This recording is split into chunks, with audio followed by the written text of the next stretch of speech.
നമസ്കാരം. ദ പ്രസിൻ്റെ എല്ലാ പ്രേക്ഷകർക്കും ഒരിക്കൽ കൂടി സ്വാഗതം. 3 പത്രങ്ങളാണ് ഇന്ന് വിശകലനത്തിനായി എടുക്കുന്നത്. ഗൾഫ് മാധ്യമം, സിറാജ്, മാതൃഭൂമി എന്നീ പത്രങ്ങളാണ്.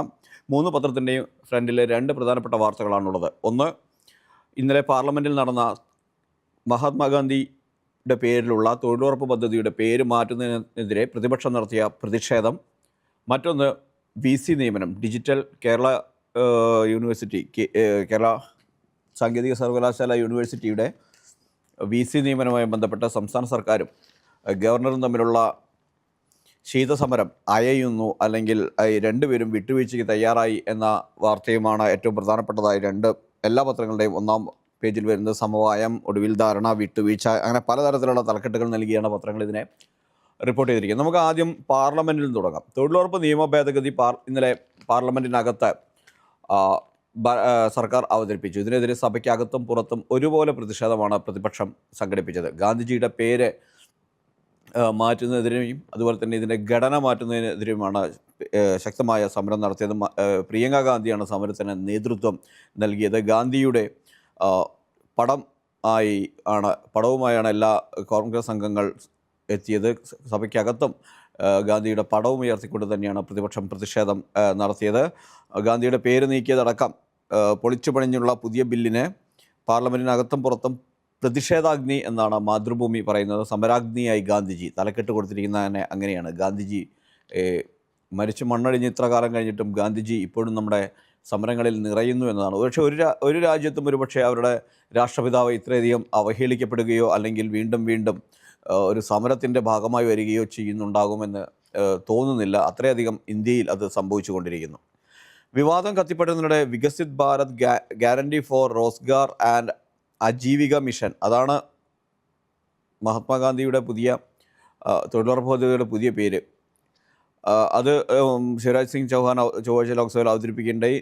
നാമകരണ പ്രമേയം കൊണ്ടുവന്നപ്പോൾ ഗാന്ധി നിന്ദ എന്നാണ് പ്രതിപക്ഷ അംഗങ്ങൾ പറഞ്ഞത്. ഗാന്ധിയെ നിന്ദിക്കലാണ് ഇവരുടെ ലക്ഷ്യം.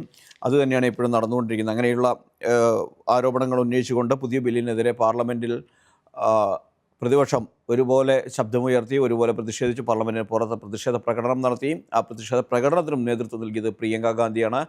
രാഹുൽ ഗാന്ധി സ്ഥലത്തില്ലാത്തതുകൊണ്ടാണ് പ്രിയങ്ക ഗാന്ധി ആ സ്ഥാനം ഏറ്റെടുക്കുന്നത്. അങ്ങനെ അതിൻ്റെ ഒരു ചിത്രം രാജ്മോഹൻ ഉണ്ണിത്താൻ, KC വേണുഗോപാൽ, പ്രിയങ്ക ഗാന്ധി, അതുപോലെ നമ്മുടെ NK പ്രേമചന്ദ്രൻ, കൊല്ലത്തെ MP NK പ്രേമചന്ദ്രൻ എല്ലാം കൂടെ പാർലമെൻറ്റിന് പുറത്ത് നടത്തിയ പ്രതിഷേധ പ്രകടനത്തിൻ്റെ ഒരു പടവും മാതൃഭൂമി നൽകിയിരിക്കുന്നു. ഇതേ പടം തന്നെയാണ്, പ്രതിഷേധിച്ചുകൊണ്ട് നിൽക്കുന്ന പടം തന്നെ മാധ്യമവും അതുപോലെ തന്നെ സിറാജും ഒന്നാം പേജിൽ തന്നെ നൽകിയിട്ടുണ്ട്. എല്ലാവരും അർഹിക്കുന്ന പരിഗണനയോട് കൂടി തന്നെ ആ വാർത്ത കൈകാര്യം ചെയ്തിരിക്കുന്നു എന്നതാണ് വസ്തുത.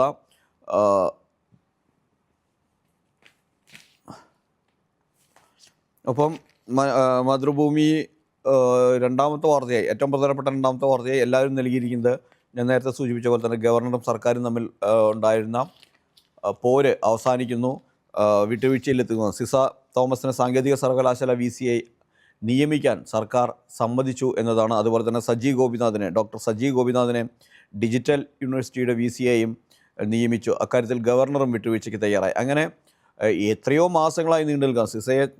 സിസയെ ഒരു തരത്തിലും VC ആക്കാൻ അനുവദിക്കില്ല എന്ന സംസ്ഥാന സർക്കാരിൻ്റെ കടുത്ത നിലപാടായിരുന്നു. അവരുടെ പെൻഷൻ അടക്കമുള്ള ആനുകൂല്യങ്ങൾ തടഞ്ഞു വയ്ക്കുന്നു. അതിനെതിരെ സിസ ഹൈക്കോടതിയെ സമീപിച്ച് അവിടുന്ന് അനുകൂല വിധി നേടിയെടുക്കുന്നു. അങ്ങനെ നിരന്തരം സിസയെ ചൊല്ലി സംസ്ഥാന സർക്കാർ ഒരു തരത്തിലും ഞങ്ങൾ വിട്ടുവീഴ്ചയ്ക്ക് തയ്യാറാകില്ല സിസയുടെ കാര്യത്തിൽ എന്ന നിലപാട് സ്വീകരിച്ച മുഖ്യമന്ത്രി അവസാനം മുട്ടുമടക്കിയിരിക്കുകയാണ്. സജി ഗോപിനാഥിൻ്റെ കേസിൽ അന്വേഷണം ആരംഭിച്ചുകൊണ്ട് ഡിജിറ്റൽ VCയിലെ ക്രമക്കേടുകൾ സംബന്ധിച്ച്, സാമ്പത്തിക ഇടപാടുകൾ സംബന്ധിച്ച് CAG അന്വേഷണം നടന്നുകൊണ്ടിരിക്കുന്നതുകൊണ്ടാണ് അദ്ദേഹത്തിനെതിരെ AGയുടെ അന്വേഷണം നടക്കുന്നതിനുണ്ട്.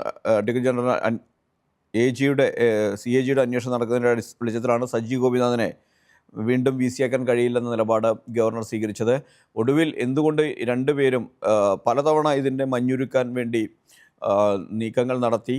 ഒരിക്കൽ R ബിന്ദുവും V ശിവൻകുട്ടിയും ഗവർണറെ പോയി കാണുന്നു. പക്ഷേ തീരുമാനമാവുന്നില്ല. അവിടെ നിന്ന് മധുരം കഴിച്ച് പിരിയുന്നു. അതിൻ്റെ പടമെല്ലാം നമ്മൾ കണ്ടതാണ്. അതിനുശേഷം മുഖ്യമന്ത്രി കഴിഞ്ഞ ദിവസം ഗവർണറുമായി കൂടിക്കാഴ്ച നടത്തുന്നു. അതിനൊടുവിലാണ് ഇപ്പോൾ വിട്ടുവീഴ്ചയ്ക്ക് രണ്ടുപേരും തയ്യാറായിരിക്കുന്നത്.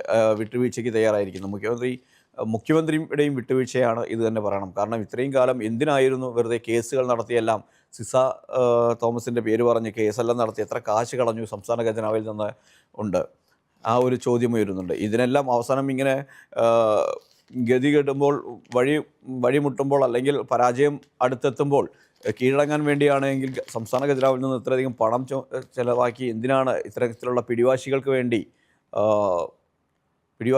വേണ്ടി കേസ് നടത്തുന്നതെന്ന ചോദ്യമാണ് ദ പ്രസിന് ചോദിക്കാനുള്ളത്. സജീദിൻ്റെ കാര്യത്തിൽ ഇതെല്ലാം ഇപ്പോൾ വന്നത് ഇവരുടെ സമവായം നടത്തി വി സിമാരെ നിയമിച്ചില്ല എങ്കിൽ സുപ്രീം കോടതി ഇടപെട്ട നിയമനം നടത്തും. അങ്ങനെ വന്നു കഴിഞ്ഞാൽ ഇങ്ങനെയുള്ള ഓരോ നിയമനത്തിലും സുപ്രീം കോടതിയുടെ ഇടപെടൽ ഉണ്ടാകുമോ എന്ന് ഭയന്നാണ്, അതായത് തങ്ങളുടെ അധികാരം നഷ്ടപ്പെടുമോ എന്ന ഭയത്തിലാണ് ഇപ്പോൾ ഇതിനൊരു വിട്ടുവീഴ്ചയ്ക്ക് രണ്ടുപേരും തയ്യാറായത്. സുപ്രീം കോടതി കഴിഞ്ഞ അന്ത്യശാസനം നൽകിയിരുന്നു. ഇവർ ലിസ്റ്റ് നൽകിയില്ലെങ്കിൽ സുപ്രീം കോടതി സമിതി നിയമിക്കും എന്ന്. ആ ഒരു അന്ത്യശാസനം കിട്ടിയതോടുകൂടിയാണ് രണ്ടുപേർക്കും തങ്ങളുടെ അധികാരം സംരക്ഷിക്കാൻ വേണ്ടിയുള്ള ഇടപാട് തന്നെയാണ് ഇത് എന്ന് പറയാതെ വയ്യ. അത്രയും കാലം ഇത് സമവായത്തിലെത്താനായിരുന്നെങ്കിൽ ഇരുവർക്കും നേരത്തെ സമവായത്തിലെത്താമായിരുന്നു. ഇത്രയധികം ബുദ്ധിമുട്ടുകൾ ഉണ്ടാക്കേണ്ടതുണ്ടായിരുന്നില്ല, ഇത്രയേറെ പൊല്ലാപ്പുകൾ ഉണ്ടാക്കേണ്ട ആവശ്യമുണ്ടായിരുന്നില്ല. ഏതായാലും അതിലൊരു സമാധാനമാണ്. സമവായക്കാരും സുപ്രീം കോടതിയെ അറിയിച്ചു, ഞങ്ങൾ സമവായത്തിലെത്തിയെന്ന് സുപ്രീം കോടതിയെ അറിയിച്ചു. ഉത്തരവും ഇറങ്ങി, രണ്ടുപേരെയും വി സിമാരെ നിയമിച്ചുകൊണ്ടുള്ള ഉത്തരവും ഇറങ്ങി. മാതൃഭൂമിയുടെ ഒരു പ്രധാനപ്പെട്ട അടുത്ത വാർത്തയായിട്ട് കൊടുത്തിരിക്കുന്നത് മസാല ബോണ്ടിൽ ഇ ഡിക്ക് എരിഞ്ഞു എന്നാണ്. മസാല ബോണ്ട് കേസിൽ കിഫ്ബി വിദേശത്ത് മസാല ബോണ്ട് പുറപ്പെടുവിച്ചതിൽ വിദേശ നാണ്യ ചട്ടം ലംഘിച്ചു എന്നാരോപിച്ച് ഇ ഡി ഒരു നോട്ടീസ് സർക്കാരിനെല്ലാം അയച്ചത് മുഖ്യമന്ത്രിക്ക് അടക്കമുള്ളവർക്ക് അയച്ചിരുന്നു. ഇതിൽ ഹൈക്കോടതി ഇ ഡിയുടെ പരാതിയിൽ വിശദീകരണം തേടി ഇ ഡി അഡ്ജുഡിക്കേറ്റിംഗ് അതോറിറ്റി നൽകിയ നോട്ടീസിൽ തുടർ നടപടികൾ ഹൈക്കോടതി 3 മാസത്തേക്ക് സ്റ്റേ ചെയ്തു. അടിസ്ഥാന സൗകര്യ വികസനത്തിനായി ഭൂമി വാങ്ങുന്നതിന് ബാഹ്യ വാണിജ്യ വായ്പാ ചട്ടക്കൂട്, അതായത് ECB ഫ്രെയിംവർക്ക് എന്ന് പറയും, റിയൽ എസ്റ്റേറ്റ് പ്രവർത്തനത്തിൻ്റെ പരിധിയിൽ നിന്ന് ഒഴിവാക്കിയിട്ടുണ്ടെന്ന് വിലയിരുത്തിയാണ് റിസർവ് ബാങ്ക് തന്നെ ഒഴിവാക്കിയിട്ടുണ്ടെന്ന് വിലയിരുത്തിയാണ് ജസ്റ്റിസ് VG അരുൺ തുടർ നടപടികൾ സ്റ്റേ ചെയ്തത്. കിഫ്ബിയുടെ ഹർജിയിൽ വിശദമായ വാദം കേൾക്കേണ്ടതുണ്ടെന്ന് പറഞ്ഞ കോടതി ഇ ഡിക്ക് നോട്ടീസ് നൽകാൻ നിർദ്ദേശിച്ചു. കേന്ദ്ര ധനകാര്യ മന്ത്രാലയത്തിൻ്റെ വിജ്ഞാപന പ്രകാരം റോഡ്, പാലം തുടങ്ങിയ നിർമ്മാണ പ്രവർത്തനങ്ങൾ അടിസ്ഥാന വികസന പദ്ധതിയുടെ പരിധിയിൽ വരും. ഈ ലിസ്റ്റിൽ ഉൾപ്പെട്ട പ്രവർത്തനങ്ങൾക്കല്ല കിഫ്ബി ഫണ്ട് ഉപയോഗിച്ചതെന്ന ആരോപണം ഇ ഡിയുടെ പരാതിയിലില്ലെന്നും കോടതി ചൂണ്ടിക്കാട്ടി. അതായത് പാലം പണിയാനും അതുപോലെ തന്നെ റോഡ് പണിയാനൊക്കെ ഈ ഫണ്ട് ഉപയോഗിച്ചതായിട്ട് കിഫ്ബി ഫണ്ട് ഉപയോഗിച്ചു എന്ന് ആരോപണം ഇ ഡി പരാതിയിലില്ല. അതുകൊണ്ട് തന്നെ വിദേശ മസാല ബോണ്ട് വഴി സമാഹരിച്ച പണം ചട്ടങ്ങൾ മറികടന്ന് ഭൂമി വാങ്ങാൻ ഉപയോഗിച്ചതിലൂടെ കിഫ്ബി ഫെമ നിയമലംഘനം നടത്തിയെന്നായിരുന്നു ഇ ഡിയുടെ ആരോപണം. കിഫ്ബിക്ക് വേണ്ടിയല്ല, അടിസ്ഥാന സൗകര്യ വികസനത്തിന് വേണ്ടിയാണ് ഭൂമി വാങ്ങുന്ന വിശദീകരണത്തിന് പ്രാധാന്യമുണ്ടെന്നും കോടതി വിലയിരുത്തി. കിഫ്ബിക്ക് വേണ്ടിയിട്ടല്ല ഈ സ്ഥലങ്ങളൊന്നും വാങ്ങിയിട്ടുള്ളത്, മറിച്ച് അടിസ്ഥാന സൗകര്യ വികസനത്തിന് വേണ്ടിയാണെന്നാണ് സർക്കാർ ബാധിച്ചത്. അതിൽ കഴമ്പുണ്ട് എന്ന് കോടതി നിരീക്ഷിക്കുകയായിരുന്നു. ഇന്നലെ IPLൻ്റെ ലേലമായിരുന്നു. മാതൃഭൂമിയുടെ 1-ാം പേജിൽ തന്നെ IPL ലേലം സംബന്ധിച്ച വാർത്തയുണ്ട്. ഗ്രീൻ എനർജിയാണ്. IPLൻ്റെ മിനി താരലേലമാണ് നടന്നത്. ഗ്രീൻ എനർജി എന്ന പേരിൽ IPL ലേലത്തിന് കാമറൂൺ ഗ്രീനിന് 25.2 കോടി രൂപയാണ് കൊൽക്കത്ത നൈറ്റ് റൈഡേഴ്സ് മുടക്കിയത്.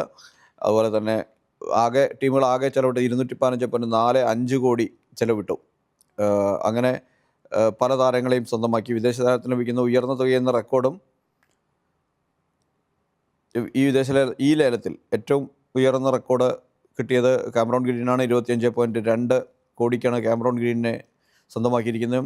അതുപോലെ ഏറ്റവും ഞെട്ടിച്ചത് ഇന്നലെ ചെന്നൈ സൂപ്പർ കിങ്സാണ്. അവർ 2 യുവതാരങ്ങളെ, അതായത് അൺക്യാപ്ഡ് താരങ്ങളാണ്, അവർക്കുണ്ടായിരുന്ന അടിസ്ഥാന വില വെറും 30 ലക്ഷമായിരുന്നു, അവരെ 14.2 കോടി വീതം കൊടുത്തുകൊണ്ട് ടീമിലെത്തിച്ചു. കാർത്തിക് ശർമ്മയും പ്രശാന്ത് വീറിനെയും രണ്ടുപേരും ടീമിലെത്തിക്കാൻ മൊത്തം 28.4 കോടി രൂപയാണ് 28 കോടി 40 ലക്ഷം രൂപയാണ് ചെന്നൈ സൂപ്പർ കിങ്സ് ചിലവാക്കിയത്. അത് വളരെ അത്ഭുതപ്പെടുത്തുന്നതായി. അതുപോലെ തന്നെ ചെന്നൈ ഒഴിവാക്കിയ മദീഷ പതിരാണയെ KKR സ്വന്തമാക്കിയത് 18 കോടി കൊടുത്താണ്. ഏറ്റവും വിലയേറിയ താരങ്ങൾ ഒന്നായി മദീഷ പതിരാണയും മാറി. അതുപോലെ അക്യൂബ് നബീദർ ജമ്മു കാശ്മീരിൽ നിന്ന് ബാരാമുള്ളയിൽ നിന്നുള്ള പേസറാണ്. അദ്ദേഹം ഇതാദ്യമായാണ് IPL ലേലത്തിന് വരുന്നത്. അദ്ദേഹത്തിന് അടിസ്ഥാന വിലയിൽ നിന്നും എത്രയോ ഉയർന്ന് 8.4 കോടി രൂപയ്ക്കാണ് അദ്ദേഹത്തെ ഡൽഹി ക്യാപിറ്റൽസ് സ്വന്തമാക്കിയത്. ബാരാമുള്ളിയിൽ ഇന്നലെ ആഘോഷമായിരുന്നു. മധുരം വിളമ്പിയും നൃത്തം ചെയ്തുമെല്ലാം അവർ അക്യൂബിൻ്റെ ഈ നേട്ടത്തെ ആഘോഷിച്ചു. ഡൊമസ്റ്റിക് ക്രിക്കറ്റിൽ മികച്ച പ്രകടനമാണ് നടത്തിയിരുന്നത്. രഞ്ജിയിലും അതുപോലെ തന്നെ മുഷ്താഖ് അലിയിലെല്ലാം മികച്ച ബോളിംഗ് പ്രകടനം നടത്തിയതിനാണ് അക്യൂബിന് കിട്ടിയ അംഗീകാരമാണ് IPLിലേക്കുള്ള എൻട്രി. രവി ബിഷ്ണോയ്ക്ക് 7.2 കോടിക്ക് രാജസ്ഥാൻ റോയൽസ് സ്വന്തമാക്കി. മലയാളിയായ വിഘ്നേഷ് പുത്തൂരിനെ, അദ്ദേഹം കഴിഞ്ഞ തവണ മുംബൈക്ക് വേണ്ടിയാണ് കളിച്ചത്. വിഘ്നേഷ് പുത്തൂരിനെയും അദ്ദേഹത്തിൻ്റെ അടിസ്ഥാന വിലയായ 40 ലക്ഷത്തിന് രാജസ്ഥാൻ റോയൽസ് സ്വന്തമാക്കിയിട്ടുണ്ട്. അതുകൊണ്ട് രാജസ്ഥാൻ റോയൽസിന് ഇനിയും ഒരു മലയാളി മണം ഉണ്ടാകുമെന്ന കാര്യത്തിൽ സംശയമില്ല. സഞ്ജു അവിടുന്ന് മാറിയെങ്കിലും മറ്റൊരു മലയാളി വരുന്നു. പരിക്കുകൾ തുടർന്നാണ് വിഘ്നേഷിനെ മുംബൈ ഇത്തവണ ഒഴിവാക്കിയത്. പക്ഷേ അദ്ദേഹത്തിൻ്റെ ചികിത്സയുടെ ചിലവെല്ലാം വഹിക്കാമെന്ന് മുംബൈ ഉറപ്പ് നൽകിയിരുന്നു. പക്ഷേ ഇനി രാജസ്ഥാൻ റോയൽസിലേക്ക് അദ്ദേഹം മാറുകയാണ്. നിരന്തരം പരിക്കുകളാണ് വിഘ്നേഷ് പുത്തൂരിനെ വില്ലനായി മാറുന്നത്. വെങ്കടേഷ് അയ്യർ ഇന്നലെ ഒരു സെഞ്ചുറി അടിച്ചുകൊണ്ട് ഇതിന് തൊട്ട് മുമ്പ്, ലേലം തുടങ്ങുന്നതിന് മുമ്പ് തന്നെ സെഞ്ചുറി അടിച്ചുകൊണ്ട് തൻ്റെ വരവ് താൻ ഇവിടെ ഉണ്ട് എന്ന് അദ്ദേഹം പ്രൂവ് ചെയ്തിരുന്നു. അദ്ദേഹത്തിന് 7 കോടിക്ക്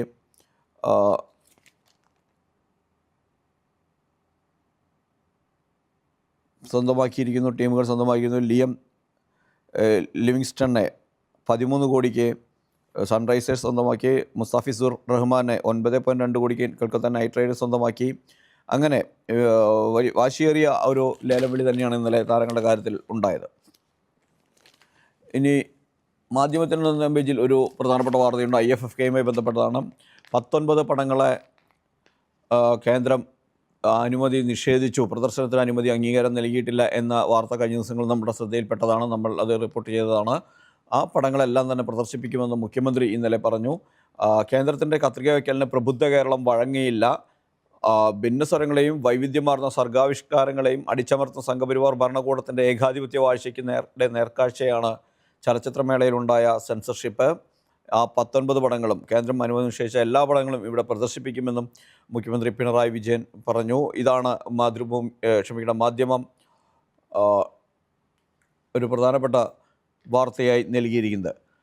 പലസ്തീനുമായി ബന്ധപ്പെട്ടുള്ള പടങ്ങളാണ്. അതുപോലെ തന്നെ റഷ്യൻ റവല്യൂഷനുമായി 1928 ഇറങ്ങിയ ഒരു സിനിമ, അത് ശബ്ദം പോലും ഇല്ലാത്തതാണ്, നിശബ്ദ സിനിമയാണ്. ആ സിനിമയെ പോലും കേന്ദ്രം ഭയപ്പെടുന്നു എന്നതാണ് ഇതിൻ്റെ എല്ലാം തെളിവ് എന്നാണ് ഇതെല്ലാം സൂചിപ്പിക്കുന്നത് എന്നാണ് ആരോപണം ഉന്നയിച്ച് പ്രതിപക്ഷം അടക്കമുള്ളവർ, ഇടതുപക്ഷവും അടക്കം എല്ലാവരും, സിനിമ കാണാനെത്തിയ ഡെലിഗേറ്റ്സ് എല്ലാം തന്നെ ഉന്നയിച്ച വാദം അല്ലെങ്കിൽ സർക്കാരിനെതിരെ ഉയർത്തിയ സ്ഥാനം ഇതാണ്. മേള കൊടിയിറങ്ങാൻ ഇനി 3 നിമിഷം മാത്രമേ അവശേഷിക്കുന്നുള്ളൂ. പ്രദർശനത്തിന് സൗകര്യമൊരുക്കുമെന്ന ശ്രമകരമായ ദൗത്യമാണ് സംസ്ഥാന ചലച്ചിത്ര അക്കാദമിക്ക് മുന്നിലുള്ളത്. പലസ്തീൻ പാക്കേജ് അടക്കം 19 സിനിമകൾക്കാണ് കേന്ദ്രത്തിൻ്റെ പ്രദർശനാനുമതി ലഭിക്കാതിരുന്നത്. ഇത്തവണത്തെ IFFKയുടെ പ്രധാന തീം പോലും പലസ്തീന് ഐക്യദാർഢ്യം പ്രഖ്യാപിച്ചുള്ള സിനിമകളായിരുന്നു ശ്രദ്ധേയം. അതായിരുന്നു ഇത്തവണത്തെ IFFKയുടെ ഏറ്റവും വലിയ സവിശേഷതയും. അതിലെ സിനിമകൾക്കാണ്, പലസ്തീൻ 36 അടക്കമുള്ള സിനിമകൾക്കാണ് കേന്ദ്രം പ്രദർശനാനുമതി നിഷേധിച്ചത്. ഏതായാലും ഇതെല്ലാം ഈ 3 ദിവസത്തിനുള്ളിൽ പ്രദർശിപ്പിച്ച് തീരുമോ എന്ന് നമുക്ക് കാത്തിരുന്ന് കാണാം. ഏതായാലും പ്രദർശിപ്പിക്കുമെന്ന് മുഖ്യമന്ത്രി പറഞ്ഞിട്ടുണ്ട്. ബംഗാളിലെ SIRൽ 58 ലക്ഷം പേർ പുറത്ത് എന്ന വാർത്തയും 1-ാം പേജിൽ തന്നെ മാധ്യമം നൽകിയിട്ടുണ്ട്. മാധ്യമം എല്ലാ ദിവസവും SIR സംബന്ധിച്ചുള്ള വാർത്തകൾ അവരുടെ 1-ാം പേജിൽ ഉൾപ്പെടുത്താൻ ശ്രമിക്കുന്നുണ്ട്. അതൊരു പ്രധാനപ്പെട്ട കാര്യമാണ്. കാരണം രാജ്യം നേരിടുന്ന ഏറ്റവും വലിയ വെല്ലുവിളികളിൽ ഒന്നാണ് അല്ലെങ്കിൽ ഒരു പ്രതിഷേധം വ്യാപകമായി നടക്കുന്ന വാർത്താ പ്രാധാന്യമുള്ള ഒരു സംഭവം തന്നെയാണ് SIR. ബംഗാളിൽ അതിൽ 58 ലക്ഷം പേർ പുറത്ത് എന്ന വാർത്ത മാധ്യമം 1-ാം പേജിൽ തന്നെ നൽകിയിരിക്കുന്നു. കഴിഞ്ഞ ദിവസം കേരളത്തിലെ SIRൻ്റെ കണക്കുകളുമായാണ് മാധ്യമം വന്നിരുന്നത്. 12 ലക്ഷത്തോളം പേർ കേരളത്തിൽ പുറത്തു പോകുമെന്ന വാർത്ത നൽകിയിരുന്നു. അതിന് തുടർച്ചയാണ് ഇത്. സിറാജിൻ്റെ 1-ാം പേജിൽ ഏറ്റവും പ്രധാനപ്പെട്ട മറ്റൊരു വാർത്തയുണ്ട്. ഇതിനൊക്കെ പുറമെ നാഷണൽ ഹെറാൾഡ് കേസിലെ വാർത്തയാണ്. അത് EDയുടെ കുറ്റപത്രം തള്ളി. തിരിച്ചടി. കുറ്റപത്രം നിലനിൽക്കില്ല എന്ന് കോടതി വ്യക്തമാക്കിയിരിക്കുന്നു. ഇത് സോണിയാഗാന്ധിക്കും രാഹുൽ ഗാന്ധിക്കും ആശ്വാസം പകരുന്ന ഒരു വാർത്തയാണ്. നാഷണൽ ഹെറാൾഡ് കേസിൽ കോൺഗ്രസ് നേതാക്കളായ രാഹുൽ ഗാന്ധിക്കും സോണിയാഗാന്ധിക്കും ആശ്വാസം പകർന്നുകൊണ്ട് ഇവർക്കെതിരെ എൻഫോഴ്സ്മെൻറ്റ് ഡയറക്ടറേറ്റ് നൽകിയ കള്ളപ്പണം വെളുപ്പിക്കൽ ആരോപണവുമായി ബന്ധപ്പെട്ട പ്രോസിക്യൂഷൻ ഡൽഹി കോടതി തള്ളി. കുറ്റപത്രം നിയമപ്രകാരം നിലനിൽക്കില്ലെന്ന് വ്യക്തമാക്കിയ റോസ് അവന്യൂ കോടതി പ്രത്യേക ജഡ്ജി വിശാൽ ഗോഖ്നെയാണ് തള്ളിയത്. റോസ് അവന്യൂ കോടതിയാണ് തള്ളിയത്. BJP നേതാവ് സുബ്രഹ്മണ്യൻ സ്വാമി CRPC സെക്ഷൻ 200 പ്രകാരം മജിസ്ട്രേറ്റ് മുമ്പാകെ സമർപ്പിച്ച സ്വകാര്യ പരാതിയുടെ അടിസ്ഥാനത്തിലാണ് കേസ്. ഇത് FIRൻ്റെ അടിസ്ഥാനത്തിൽ അല്ലാത്തതിനാൽ കള്ളപ്പണം വെളുപ്പിക്കൽ തടയൽ നിയമം പ്രകാരം കുറ്റപത്രം നിലനിൽക്കില്ലെന്നാണ് ജഡ്ജി വ്യക്തമാക്കിയിരിക്കുന്നത്. സോണിയ, രാഹുൽ എന്ന് പുറമെ സുമൻ ദുബെ, സാം പിട്രോഡ, സുനിൽ ഭണ്ഡാരി എന്നിവരെയും യങ് ഇന്ത്യ, ഡോട്ടെക്സ് മെർച്ചൻസ് കമ്പനികളെയും പ്രതി ചേർത്തായിരുന്നു ഇ.ഡി. കുറ്റപത്രം സമർപ്പിച്ചത്. ഇതിനെതിരെ പ്രിയങ്ക ഗാന്ധിയുടെ പ്രതികരണം വന്നിരുന്നു. കള്ളക്കേസുകളൊന്നും നിൽക്കില്ല, സത്യം മാത്രമേ നിലനിൽക്കൂ എന്നാണ് അവരുടെ പ്രതികരണം വന്നത്. നാഷണൽ ഹെറാൾഡ് പ്രസിദ്ധീകരിക്കുന്ന 2000 കോടിയിലധികം വിലമതിക്കുന്ന ഏജലിൻ്റെ സ്വത്തുക്കൾ നെഹ്റു കുടുംബം ഭൂരിപക്ഷം ഓഹരിയും കൈയാളുന്ന യങ് ഇന്ത്യ കമ്പനി നിയമവിരുദ്ധമായി കൈയടക്കിയതായിരുന്നു ഇ.ഡിയുടെ ആരോപണം. കേസുമായി ബന്ധപ്പെട്ട് സോണിയയും രാഹുലെ ഇ.ഡി നേരത്തെ ചോദ്യം ചെയ്തിരുന്നു.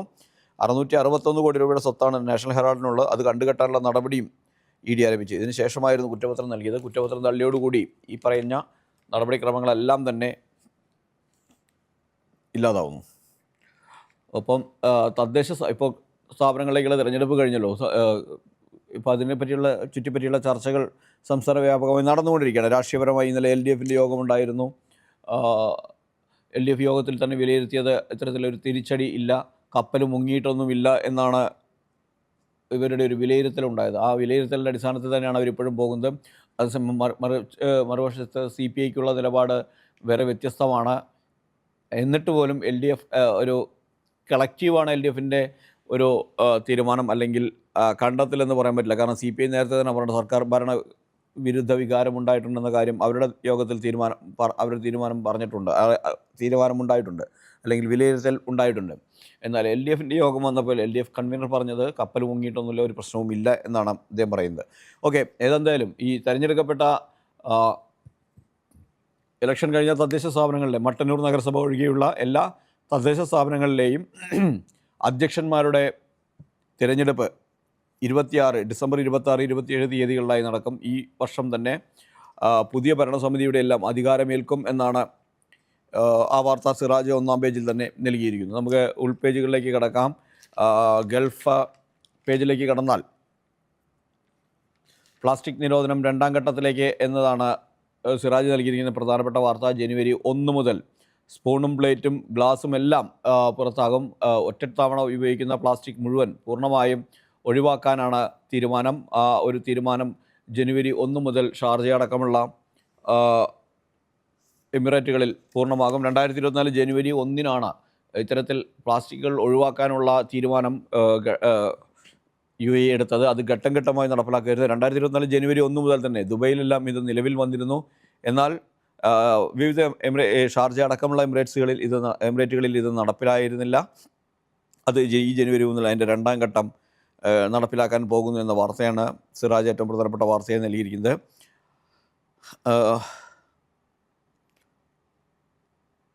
UAE ബഹ്റൈൻ ദേശീയ ദിനം ആഘോഷിച്ച വാർത്ത നൽകിയിട്ടുണ്ട്.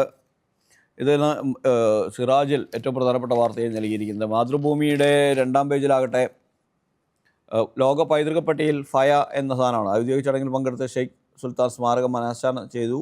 റിയ റിസർച്ച് ഗ്രാൻഡ് ആരംഭിക്കും. ഫയ യുനെസ്കോയുടെ ലോക പൈതൃക പട്ടികയിലേക്ക് ഫയ പ്രദേശത്തെ ഔദ്യോഗികമായി ചേർത്തു എന്നതാണ് ആ വാർത്ത. മലീഹ പുരാവസ്തു കേന്ദ്രത്തിൽ നടന്ന ചടങ്ങിൽ UAE സുപ്രീം കൗൺസിൽ അംഗവും ഷാർജ ഭരണാധികാരിയുമായ Sheikh doctor Sultan bin Muhammad al Qasimi അധ്യക്ഷനായി. ലോക പൈതൃക പട്ടികയിൽ ഫയ അടയാളപ്പെടുന്ന സ്മാരകം ഷെയ്ഖ് സുൽത്താൻ അനാച്ഛാദനം ചെയ്തു. ഷാർജ ഉപഭരണാധികാരി Sheikh Sultan bin Ahmed bin Sultan al Qasimi, Dubai cultural and arts authority chairperson Sheikha Latifa bin Mohammed bin Rashid al Maktoum തുടങ്ങി അങ്ങനെ നിരവധി പേരുണ്ട്. ചരിത്രപ്രധാനമുള്ള മരുപ്രദേശമായ ഫയ കാലത്തെ സംരക്ഷിക്കുക മാത്രമല്ല ഭൂമിയിലെ ആദ്യകാല മനുഷ്യ സാന്നിധ്യത്തിൻ്റെ കഥകൾ വിവരിക്കുക കൂടിയാണ് എന്ന് ഷെയ്ഖ് സുൽത്താൻ അഭിപ്രായപ്പെട്ടു. മനുഷ്യർ എങ്ങനെ ജീവിച്ചു, വെല്ലുവിളികളെയും പരിസ്ഥിതിയും എങ്ങനെ നേരിട്ടു, വെല്ലുവിളികളെ എങ്ങനെയാണ് അറിവ്, ക്ഷമ, നിർമ്മാണം, ജ്ഞാനം എന്നിവയൊക്കെ മാറ്റിയത് എന്നൊക്കെ സംബന്ധിച്ചുള്ള കാര്യങ്ങളെക്കുറിച്ചുള്ള അദ്ദേഹം സംസാരിക്കുകയുണ്ടായി. ബഹ്റൈൻ ദേശീയ ദിനത്തിൽ അബുദാബിയിൽ പുതിയ പാർക്ക് തുറന്നു എന്നതാണ്. 1100-ലേറെ ഗാഫ് മരങ്ങൾ നട്ടുകൊണ്ടുള്ള ഒരു പുതിയ പാർക്ക് അബുദാബിയിൽ തുറന്നു എന്ന വാർത്തയും മാതൃഭൂമി നൽകിയിരിക്കുന്നു. UAEയുടെ കിഴക്കൻ മേഖലകളിൽ 3 ദിവസമായി കനത്ത മഴ പെയ്യുകയാണെന്ന വാർത്തയും മാതൃഭൂമിയിൽ ഉണ്ട്.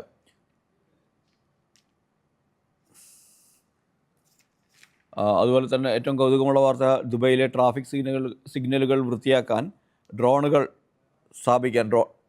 ഡ്രോണുകൾ ഉപയോഗിക്കാൻ തീരുമാനിച്ചിരിക്കുന്നു എന്ന വാർത്തയും മാതൃഭൂമിയുടെ 3ാം പേജിലുണ്ട്. മാധ്യമത്തിൻ്റെ ഉൾപേജിലേക്ക് കിടക്കുമ്പോൾ 2-3 പേജുകളിലായിട്ടുള്ളത് ചിലയിടങ്ങളിൽ മഴ തുടരും, ജാഗ്രതാ നിർദ്ദേശമുണ്ട് എന്നതാണ് ഏറ്റവും പ്രധാനപ്പെട്ട ഒന്ന്. ഒറ്റത്തവണ പ്ലാസ്റ്റിക് നിരോധനം സംബന്ധിച്ച് രണ്ടാം ഘട്ടത്തിൽ കൂടുതൽ ഉൽപ്പന്നങ്ങൾ നിരോധിക്കുന്നു എന്ന വാർത്തയും മാധ്യമത്തിൻ്റെ രണ്ടാം പേജിൽ പ്രധാനപ്പെട്ട വാർത്തയായിരിക്കുന്നു. അതുപോലെ തന്നെ ട്രാഫിക് സിഗ്നലുകൾ ശുചീകരിക്കാൻ ഡ്രോണുകൾ എന്ന വാർത്തയും പരീക്ഷണാടിസ്ഥാനത്തിൽ RTA തുടക്കമിട്ടു എന്ന സ്ഥാനവും മാധ്യമം നൽകിയിട്ടുണ്ട്. നമുക്കിനി ഉൾപേജുകളിലേക്ക് പോകാം. കൂടുതലും നാട്ടിൽ നിന്നുള്ള വാർത്തകളാണ്. ദേശീയവും അതുപോലെ തന്നെ പ്രാദേശികവുമായ സംസ്ഥാനത്തെ വാർത്തകളാണ്, സ്റ്റേറ്റ് വൈഡ് വാർത്തകളൊക്കെയാണ് ഉള്ളത്. പത്മകുമാറിൻ്റെ റിമാൻഡ് നീട്ടി എന്നത് അതിൽ ഒരു പ്രധാനപ്പെട്ട വാർത്തയായി നൽകിയിരിക്കുന്നു. ഏറ്റവും പ്രധാനപ്പെട്ട വാർത്തകളിലൊന്നായിട്ട് തന്നെയാണ് നൽകിയത്. അതുപോലെ അത് മാധ്യമമാണ് നൽകിയിരിക്കുന്നത്. ജനങ്ങൾ എങ്ങനെ ചിന്തിക്കാനുള്ള കാരണമാണ് തരുന്നത്. എന്തുകൊണ്ടാണ് ജനങ്ങൾ CPM-നെതിരെ വോട്ട് ചെയ്തത് അല്ലെങ്കിൽ ഇടതുപക്ഷത്തിനെതിരെ വോട്ട് ചെയ്തത് എന്ന കാര്യം ഇങ്ങനെ ചിന്തിക്കാനുള്ള കാരണമാണ് തേടുന്നതെന്നാണ് LDF യോഗത്തിന് ശേഷം TP രാമകൃഷ്ണൻ പറഞ്ഞ വാർത്താ മാതൃഭൂമി നൽകിയിരിക്കുന്നു. മാതൃഭൂമിയും സെമിയിൽ ഇവർ എന്ന് പറഞ്ഞുകൊണ്ട് 2025 തദ്ദേശത്തിൻ്റെ തിരഞ്ഞെടുപ്പ് നിയമസഭാ മണ്ഡലങ്ങളുടെ അടിസ്ഥാനത്തിൽ എത്ര വോട്ടുകൾ ഏതെല്ലാം പാർട്ടിക്ക് കിട്ടിയെന്നാണ് കൃത്യമായ കണക്കുകളുമായി ഇൻഫോഗ്രാഫിക്സ് തയ്യാറാക്കിയിരിക്കുന്നു. പത്തനംതിട്ട, വയനാട്, മലപ്പുറം, ഇടുക്കി ജില്ലകളിൽ പൂർണ്ണമായും, എറണാകുളം ജില്ലകൾ പൂർണ്ണമായും കോൺഗ്രസ് അല്ലെങ്കിൽ UDF-ന് കിട്ടും എന്നതാണ് ഏറ്റവും പ്രസിദ്ധം. ഓരോ ജില്ലകളിലും എത്ര സീറ്റ് വീതം ഇടതുപക്ഷത്തിനും എത്ര സീറ്റ് വീതം UDF-ന് കിട്ടുമെന്നതാണ് കണക്കുകളുടെ അടിസ്ഥാനത്തിൽ പറയുന്നത്. പാലക്കാട്, കൊല്ലം, തിരുവനന്തപുരം, തൃശ്ശൂർ ജില്ലകൾ തൃശ്ശൂർ ജില്ലകളിൽ ഈ 4 ജില്ലകളിൽ മാത്രമാണ് ഇടതുപക്ഷത്തിന് ആധിപത്യം, കണ്ണൂരിലും ആധിപത്യം പറയാനുള്ളത്. ബാക്കി എല്ലായിടത്തും UDF-ൻ്റെ ആധിപത്യമാണ് കാണുന്നത്. 1, 2, 5 ജില്ലകളിൽ, 6 ജില്ലകളിൽ, ആലപ്പുഴ അടക്കം 6 ജില്ലകളിൽ, കണ്ണൂർ, ആലപ്പുഴ, കൊല്ലം, പാലക്കാട്, തൃശ്ശൂർ, തിരുവനന്തപുരം ഈ ജില്ലകളിൽ ഇടതുപക്ഷത്തിന് ആധിപത്യം ഉണ്ടാകും. സീറ്റ് നേട്ടമല്ല, അവിടെ അവർക്ക് കൂടുതൽ സീറ്റുകൾ കിട്ടുന്നത് അവിടെയായിരിക്കും. ബാക്കി എല്ലാ ജില്ലകളിലും കോൺഗ്രസിൻ്റെ തേരോട്ടമായിരിക്കും അല്ലെങ്കിൽ UDF-ൻ്റെ തേരോട്ടമായിരിക്കും. നിലവിലെ ഇപ്പോഴത്തെ തദ്ദേശ സ്വയംഭരണ തെരഞ്ഞെടുപ്പിലെ വോട്ടിംഗ് എണ്ണം വെച്ചുകൊണ്ട് നോക്കുകയാണെങ്കിൽ UDF-ന് 79 സീറ്റുകളും LDF-ന് 59 സീറ്റുകളും NDA-ക്ക് 2 സീറ്റും ലഭിക്കുമെന്നാണ് പറയുന്നത്. NDA-ക്ക് 2 സീറ്റ് ലഭിക്കുന്നത് എവിടെയാണ് എന്ന് നേമത്തും വട്ടിയൂർക്കാവിലുമാണ്. ആ 2 സീറ്റ് വട്ടിയൂർക്കാവിൽ നേരിയ ഭൂരിപക്ഷം മാത്രമേ, കണക്കുകൾ പ്രകാരം നേരിയ ഭൂരിപക്ഷം മാത്രമേ ഇപ്പോഴുള്ളൂ. ഏകദേശം 3000-ന് താഴെ 2000 ചില്ലാന വോട്ടുകളുടെ ഭൂരിപക്ഷം മാത്രമാണ് അവിടെ ഉള്ളത്. നേമത്താണെങ്കിൽ പക്ഷേ വ്യക്തമായ ഭൂരിപക്ഷമുണ്ട്. വ്യക്തമായ ഭൂരിപക്ഷം എന്ന് പറഞ്ഞു കഴിഞ്ഞാൽ നേമത്ത് അത് ഒരു 8000 വോട്ടുകളുടെ അടുത്ത് ഭൂരിപക്ഷമുണ്ട്. അങ്ങനെ നേമവും വട്ടിയൂർക്കാവും BJP-ക്ക് കിട്ടും. ബാക്കി എല്ലാം ഈ 2 പാർട്ടികൾ ഇടതുപക്ഷവും UDF നേടും എന്നാണ് കണക്കുകൾ എല്ലാം കൂട്ടിക്കൊണ്ട് മാതൃഭൂമിയുടെ ഇൻഫോഗ്രാഫിക്സിൽ പറയുന്നത്. എഡിറ്റോറിയൽ പേജിലേക്ക് കടക്കുകയാണെങ്കിൽ മാധ്യമത്തിൻ്റെ എഡിറ്റോറിയൽ തൊഴിലുറപ്പ് പദ്ധതിയുമായി ബന്ധപ്പെട്ടുള്ളതാണ്. എന്നാൽ മാതൃഭൂമിയുടെ എഡിറ്റോറിയൽ എന്ന് പറയുന്നത് IFFK-യുമായി ബന്ധപ്പെട്ടുള്ളതാണ്. സിറാജിൻ്റെ എഡിറ്റോറിയലും തൊഴിലുറപ്പ് പദ്ധതിയുമായി ബന്ധപ്പെട്ടുള്ളതാണ്. ഇതിൽ തൊഴിലുറപ്പിന് കേന്ദ്രത്തിൻ്റെ ഉറപ്പില്ലാതാകുന്നു, തൊഴിലുറപ്പിനെ കേന്ദ്രം ഉറപ്പില്ലാതാക്കുന്നു എന്നാണ് സിറാജ് പറഞ്ഞിരിക്കുന്നത്. ഇത് 100 ദിനം എന്നുള്ളത് 120 ദിനമാവുന്നു. സംസ്ഥാന സർക്കാരുകൾക്ക് അധിക ബാധ്യത വരുന്നു. 10% നേരത്തെ സംസ്ഥാന സർക്കാരുകളുടെ വിഹിതമായിട്ടുണ്ടായിരുന്നത്. 90% കേന്ദ്രത്തിൻ്റേതായിരുന്നു. അത് ഇത്തവണ 60-40 എന്ന രീതിയിലേക്ക് മാറ്റുകയാണ്. അങ്ങനെ വരുമ്പോൾ അത് പദ്ധതിയെ തന്നെ അട്ടിമറിക്കാൻ കാരണമാകും. അതുപോലെ തന്നെ കേന്ദ്രം നിർദ്ദേശിക്കുന്ന പഞ്ചായത്തുകളിലായിരിക്കും ഇനി തൊഴിലുറപ്പ് പദ്ധതികൾ ഉണ്ടാവുക. അതായത് എല്ലാ ഗ്രാമപഞ്ചായത്തിലും തൊഴിലുറപ്പ് പദ്ധതി ഉണ്ടാവില്ല. ഗ്രാമസഭകളിലാണ് നേരത്തെ തൊഴിൽ നൽകിയിരുന്നെങ്കിൽ ഇനി അതില്ല. അങ്ങനെ വലിയ തരത്തിലുള്ള മാറ്റം കൊണ്ടുവരുന്നതാണ് തൊഴിലുറപ്പ് പദ്ധതിയുടെ പുതിയ ഘടന. ഇത് തൊഴിലുറപ്പിന് കേന്ദ്രം ഉറപ്പില്ലാതാക്കുന്നു എന്നതാണ് പറയുന്നത്. ഇതുതന്നെയാണ് മാധ്യമത്തിൻ്റെ നിലപാട് പേജിലുള്ളത്. തൊഴിലുറപ്പിൻ്റെ കഴുത്ത് ഞെരിക്കുമ്പോൾ എന്നാണ് മാധ്യമം എഴുതിയിരിക്കുന്ന എഡിറ്റോറിയൽ. വിളവെടുപ്പ് സീസണിൽ ജോലിയും വേതനവും ഇല്ലാതാവുന്നതോടെ ജന്മിമാരുടെ പാടങ്ങളിൽ തുച്ഛവേതനത്തിന് ജോലിയെടുക്കാൻ തൊഴിലാളികൾ നിർബന്ധിതരാകും. അതോടെ ജന്മിത്തവും ചൂഷണവും പഴയപടി തിരിച്ചെത്തും. ഇതാണ് മാധ്യമം അതിൻ്റെ ഒരു തലക്കെട്ടിന് തൊട്ട് താഴെ നൽകിയിരിക്കുന്നത്. ആധുനിക ഇന്ത്യയിൽ മനുഷ്യരെ അന്തസ്സ് ഉയർത്താനും ദാരിദ്ര്യത്തെ പ്രതിരോധിക്കാനും നടപ്പാക്കപ്പെട്ട ഏറ്റവും ശ്രദ്ധേയമായ പദ്ധതികളിൽ ഒന്നാണ് തൊഴിലുറപ്പ് പദ്ധതി. 2005 UPA സർക്കാർ കൊണ്ടുവന്ന പദ്ധതിയാണ് ഇത്. അത് ഗ്രാമീണ പ്രദേശങ്ങളിലെല്ലാം തന്നെ തൊഴിലില്ലായ്മ പരിഹരിക്കാൻ ഒരു പരിധിവരെ സഹായിച്ചിരുന്നു. അവർക്കൊരു വേതനം കിട്ടാൻ സഹായിച്ചിരുന്നു. എന്നാൽ അത് പുതിയ കാലത്ത് അല്ലെങ്കിൽ പുതിയ ഒരു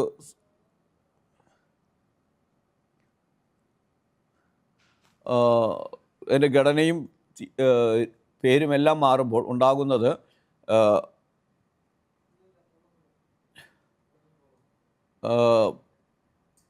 പുതിയ രീതിയിൽ വരുമ്പോൾ ഇത് ഇല്ലാതാകുന്നു എന്നതാണ് മാധ്യമം എടുത്തു കാണിക്കുന്നത്. സാമ്പത്തിക വർഷം 100 തൊഴിൽ ദിനങ്ങൾ 125 വർദ്ധിപ്പിക്കുമെന്ന് പറയുമെങ്കിലും 40% തുക സംസ്ഥാനങ്ങളുടെ മേൽ ചുമത്തിയതോടെ തൊഴിൽ ദിനങ്ങൾ പരമാവധി 75 അവസാനിക്കാനാണ് സാധ്യത. സംസ്ഥാനങ്ങൾക്കെല്ലാം വലിയ തോതിൽ സാമ്പത്തിക ബാധ്യത ഇപ്പോൾ തന്നെയുണ്ട്. അപ്പോൾ കൂടുതൽ സാമ്പത്തിക ബാധ്യത അടിച്ചേൽപ്പിക്കുന്നതാണ് പുതിയ ഈ പദ്ധതി. തൊഴിലുറപ്പ് പദ്ധതിക്ക് മാറ്റം വരുന്ന ശേഷം വരാൻ പോകുന്നത്. അങ്ങനെ വന്നു കഴിഞ്ഞാൽ സംസ്ഥാന സർക്കാരുകളുടെ ഖജനാവിൽ നമുക്കറിയാം, കേരളം പോലും പലപ്പോഴും പണമില്ലാതെ കഷ്ടപ്പെടുന്ന കാഴ്ച നമ്മൾ കാണുന്നുണ്ട്. പ്രത്യേകിച്ച് പലപ്പോഴും കേന്ദ്രത്തിനെതിരെ സംസ്ഥാന സർക്കാർ തന്നെ പറയാറുണ്ട്, കേന്ദ്രം സംസ്ഥാനത്തെ ഞെരിച്ചില്ലാതാക്കുന്നു. BJP ഇതര സർക്കാരുകൾ ഭരിക്കുന്ന സംസ്ഥാനങ്ങൾക്കെല്ലാം തന്നെ ഈ പ്രതിസന്ധി നേരിടുന്നുണ്ട്, ഈ സാമ്പത്തിക പ്രതിസന്ധി നേരിടുന്നുണ്ട്. അപ്പോൾ അവിടെയെല്ലാം ഈ തൊഴിലുറപ്പ് പദ്ധതി സംസ്ഥാനങ്ങൾക്ക് 40% ഉയർത്തുമ്പോൾ ഓൾറെഡിയുള്ള സാമ്പത്തിക ബാധ്യതയേക്കാൾ അത് സാമ്പത്തിക ബാധ്യത കൂടുകയാണ്. കേരളത്തിന് 2000 കോടിയുടെ പ്രതിവർഷം 2000 കോടിയുടെ അധിക സാമ്പത്തിക ബാധ്യതയായിരിക്കും ഈ പുതിയ തൊഴിലുറപ്പ് പദ്ധതി വന്നാൽ ഉണ്ടാവുക. അങ്ങനെ വരികയാണെങ്കിൽ തൊഴിൽ ദിനം 100 നിന്ന് 125 ആക്കി എന്നൊക്കെ പറഞ്ഞാൽ പോലും സംസ്ഥാന സർക്കാരിൻ്റെ കയ്യിൽ കൊടുക്കാൻ കാശില്ല എങ്കിൽ അത് തൊഴിൽ ദിനങ്ങൾ കുറയാനാണ് സാധ്യത, കുറഞ്ഞു പോകും. 75 വരെ താഴ്ന്നേക്കാമെന്നാണ് മാധ്യമം അവരുടെ എഡിറ്റോറിയൽ പറയുന്നത്. ഈ സമാനമായ എഡിറ്റോറിയൽ തന്നെയാണ് സിറാജിൻ്റേതും. സിറാജ് പക്ഷേ പദ്ധതി രജിസ്റ്റർ ചെയ്യുന്ന തൊഴിലാളികളുടെ എണ്ണം വൻതോതിൽ കൂടുകയും ബജറ്റ് വീതം വർഷാന്തം കുറഞ്ഞു പോയിക്കൊണ്ടിരിക്കുകയും ചെയ്യുന്നു എന്ന സാഹചര്യം കൂടി എടുത്ത് കാണിച്ചിട്ടുണ്ട്. കണക്കുകൾ എത്ര ശതമാനമാണ് വർധനമുണ്ടായത്, ഓരോ വർഷവും എത്ര ശതമാനം വീതം രജിസ്റ്റർ ചെയ്തവരുടെ എണ്ണം ഉണ്ടായി എന്നാൽ ഡാറ്റയടക്കം എടുത്തുകൊണ്ടാണ് സിറാജ് എഡിറ്റോറിയൽ എഴുതിയിരിക്കുന്നത്. ഇതാണ് ഇതുമായി ബന്ധപ്പെട്ടുള്ള എഡിറ്റോറിയൽ. എങ്കിൽ മാതൃഭൂമിയിൽ അത് IFFKയിലെ സിനിമ വിലക്കിയതിനെതിരെ 19 സിനിമകൾക്ക് പ്രദർശനാനുമതി നിഷേധിച്ചതിനെതിരെയുള്ളതാണ്. ആവിഷ്കാര സ്വാതന്ത്ര്യത്തോടുള്ള ഭയമാണ് കേന്ദ്രത്തിനുള്ളത്. ആവിഷ്കാരത്തോടുള്ള ഭയം നമ്മെ എവിടെ കൊണ്ടെത്തിക്കുമെന്ന ചിന്തയാണ് ഈ എഡിറ്റോറിയലുള്ളത്. ഇത്തരം കമൽഹാസൻ്റെ തഗ് ലൈഫ് എന്ന ചലച്ചിത്രം കർണാടക ഹൈക്കോടതി വിലക്കി. അങ്ങനെ കുറേ സംഭവങ്ങൾ കോടതികളുടെ ഇടപെട്ട് വിലക്കിയിട്ടുണ്ട്. ഇപ്പോൾ നമുക്ക് തന്നെ അറിയാം,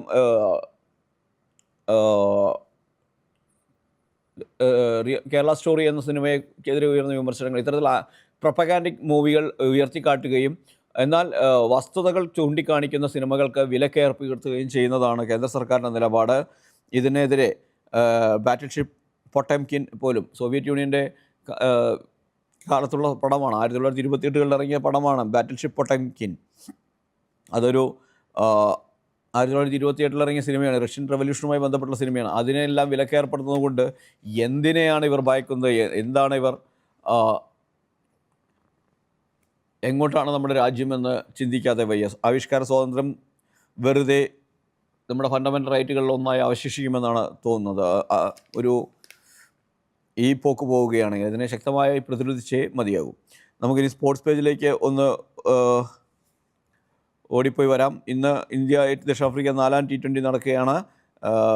എന്തായിരിക്കും ഓപ്പണിംഗ് ബാറ്റിങ്ങിൽ എന്തെങ്കിലും തരത്തിലുള്ള മാറ്റമുണ്ടാകുമെന്ന് പ്രതീക്ഷിക്കേണ്ട. കഴിഞ്ഞ കളിയിൽ ഗില്ല് 20 മീറ്റർ റൺസ് അടിച്ചുകൊണ്ട് തന്നെ ഗില്ലിനെ മാറ്റാനുള്ള സാധ്യതയില്ല. സൂര്യകുമാർ യാദവ് ഒട്ടും ഫോമിലല്ലാത്ത സൂര്യകുമാർ യാദവും ടീമിൽ തന്നെ തുടരുമെന്ന കാര്യത്തിലും സംശയമില്ല. അതുകൊണ്ട് വലിയ മാറ്റമൊന്നും പ്രതീക്ഷിക്കേണ്ട. ആഷസിൻ്റെ 3ാം ടെസ്റ്റ് ഇന്ന് തുടങ്ങുകയാണ്. ആദ്യ 2 മത്സരവും ജയിച്ച ഓസ്ട്രേലിയ മേധാവിത്വം നിലനിർത്തിയിരിക്കുന്നു. ഇന്നലെ മറ്റൊരു മത്സരം അണ്ടർ-19 ഏഷ്യ കപ്പാണ്, ദുബൈയിലാണ് നടക്കുന്നത്. ഏകദിന ക്രിക്കറ്റ് ഇന്ത്യയുടെ അഭിജ്ഞാൻ കുണ്ടുവിന് ഇരട്ട സെഞ്ചുറി നേടിയെന്നാണ്. 125 പന്തിൽ 209 റൺസ് പുറത്താകാൻ നേടി റെക്കോർഡ് സൃഷ്ടിച്ചിരിക്കുന്നു. മലേഷ്യക്കെതിരെ ഇന്ത്യക്ക് 315 റൺസിൻ്റെ വിജയം എന്ന വാർത്തയും സിറാജ് അതിൻ്റെ സ്പോർട്സ് പേജിൽ നൽകിയിട്ടുണ്ട്. ഇതേ വാർത്ത തന്നെ മാധ്യമം നൽകിയിരിക്കും. ഇന്ത്യയുടെ ഓപ്പണേഴ്സിൻ്റെ തലവേദനയ്ക്ക് മരുന്നുണ്ടോ എന്ന് ചോദിച്ചുകൊണ്ട് 1ാം സ്ഥാനത്ത് സഞ്ജുവിൻ്റെ ഒരു പടവും നൽകിക്കൊണ്ട് തലവേദനയ്ക്ക് മരുന്നുണ്ടോ, ഇന്ത്യയുടെ ഓപ്പണിംഗ് കൂട്ടുകെട്ട് ശക്തമാവത്തിനെ കുറിച്ചുള്ളൊരു വാർത്തയാണ് നൽകിയിരിക്കുന്നത്. മാതൃഭൂമിയിൽ ഏറ്റവും കൂടുതലുള്ളത് IPL-ലുമായി ബന്ധപ്പെട്ടുള്ള വാർത്തകളാണ്. അതിനുശേഷം ഏറ്റവും ഫിഫയുടെ മികച്ച താരമായി ഉസ്മാനെ ഡെംബലയെ തിരഞ്ഞെടുത്തു. വനിതകളിൽ 3-ാം തവണയും ഏറ്റാന ബോൺമാറ്റിയും തിരഞ്ഞെടുക്കപ്പെട്ടു. ഈ വാർത്ത മാതൃഭൂമി മാത്രമാണ് സ്പോർട്സ് പേജിൽ നൽകിയിട്ടുള്ളത്. ഒരു വാർത്ത പ്രധാനപ്പെട്ട വാർത്ത തന്നെയാണ്. ഏറെക്കാലം മെസ്സിയെല്ലാം നേടിക്കൊണ്ടിരുന്ന പുരസ്കാരങ്ങൾ ഇപ്പോൾ പുതിയ പുതിയ താരങ്ങളിലേക്ക് എത്തുന്നു എന്നത് ശ്രദ്ധേയമായ കാര്യമാണ്. ഏതായാലും ആഷസിലെ കമിൻസ് തിരിച്ചു വരുന്നു. സ്മിത്ത് ടീമിലുണ്ടാകുമോ എന്ന കാര്യത്തിലൊരു സംശയം ഇന്ന് രാവിലെ രേഖപ്പെടുത്തപ്പെട്ടിട്ടുണ്ട്. അദ്ദേഹത്തിന് എന്തോ ഇഞ്ചുറി ഉണ്ട്, ആരോഗ്യനിലയിൽ എന്തോ പ്രശ്നമുണ്ട്. അദ്ദേഹം കഴിഞ്ഞ ദിവസം പ്രാക്ടീസിന് ഇറങ്ങിയിരുന്നെങ്കിലും ഇന്ന് രാവിലെ പ്രാക്ടീസിന് ഇറങ്ങിയിരുന്നില്ല എന്ന തരത്തിലുള്ള വാർത്തകളെല്ലാം വരുന്നു. ബോംബെ സിനിമയുടെ 30-ാം വാർഷികമാണ് ഈ വരുന്ന 20-ാം തീയതി. ബേക്കലിൽ നടക്കുന്ന പരിപാടിയിൽ മണിരത്നവും മനീഷ കൊയ്രാളയും എത്തുന്നു എന്ന വാർത്തയും മാതൃഭൂമി അതിൻ്റെ അവസാന പേജിൽ നൽകിയിട്ടുണ്ട്. ജോർദാൻ കമ്പനികളെ ഇന്ത്യയിലേക്ക് ക്ഷണിച്ച മോദി എന്ന വാർത്തയും പ്രാധാന്യത്തോടു കൂടി തന്നെ അവസാന പേജിൽ നൽകിയിട്ടുണ്ട്. നമ്മുടെ സമയം ഇവിടെ തീരുകയാണ്. നമുക്ക് ദ പ്രസ് ഇന്ന് ഇവിടെ അവസാനിപ്പിക്കാം. നന്ദി, നമസ്കാരം.